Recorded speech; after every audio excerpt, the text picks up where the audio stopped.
Imagine sitting across from the devil himself. What would you ask? What secrets could he reveal? In Outwitting the Devil, Napoleon Hill claims to have done exactly that. He presents a chilling dialogue where the devil confesses how he manipulates human behavior, keeps people enslaved by fear, and prevents them from reaching their true potential. The devil doesn't appear with horns and a pitchfork. In Hill's narrative, he's a smooth, cunning force representing everything that holds us back. He explains how he uses fear, distraction, and doubt to keep people drifting, a term he uses for those who move through life without purpose or direction. Drifters follow the crowd. They avoid confrontation. They take the path of least resistance and never question the rules they've been told to follow. Hill's first revelation is that fear is the devil's greatest weapon. Fear of criticism, fear of poverty, fear of illness, fear of old age, fear of loss, fear of death. The devil uses these to paralyze the mind, keeping people from acting on their dreams.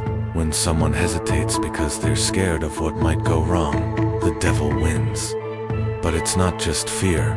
According to Hill, the devil thrives in routine and distraction.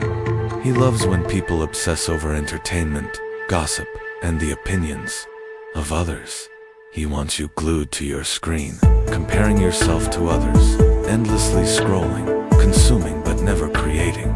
The devil doesn't need to destroy you with fire. He just needs to keep you passive, comfortable, and uninspired. One of the most disturbing ideas in the book is the concept of drifting. Hill says that 98% of people are drifters. They live without a definite purpose. The drifter works a job they don't love, follows rules they never questioned, and ends up at the end of life full of regret. The devil explains that once a person becomes a drifter, they're easy to control. They're too tired to resist, too uncertain to fight back, too distracted to even notice they're being manipulated. So what's the solution? Hill argues that the antidote to drifting is definiteness of purpose. The devil admits that he cannot control someone who knows exactly what they want, why they want it, and refuses to give up until they get it. The moment someone stops drifting and starts thinking with intention, they become dangerous to the devil's agenda. Definiteness gives you clarity. You wake up with a mission. You stop being controlled by fear because you've decided what matters most. You stop getting pulled by distractions because you have direction. Instead of consuming aimlessly, you begin creating intentionally. Another major weapon the devil uses is indoctrination, especially in childhood. He says that schools, religion, and even parenting often suppress independent thought. They teach obedience over curiosity, discipline over exploration. This system trains children to follow orders and fear failure, setting them up for a lifetime of drifting. Hill's message is radical. To escape the devil's grasp, you must unlearn what society has taught you. You must become your own thinker.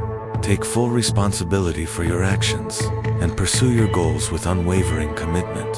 That doesn't mean rejecting all rules. It means questioning everything and consciously choosing what aligns with your purpose. One of the boldest ideas in the book is that failure is necessary.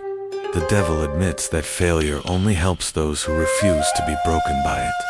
For others, it's a tool of discouragement. But for the non-drifter, every failure becomes a lesson. Each setback is a test of resolve. Hill believed that adversity is not a curse, it's a forge. It burns away weakness and shapes resilience.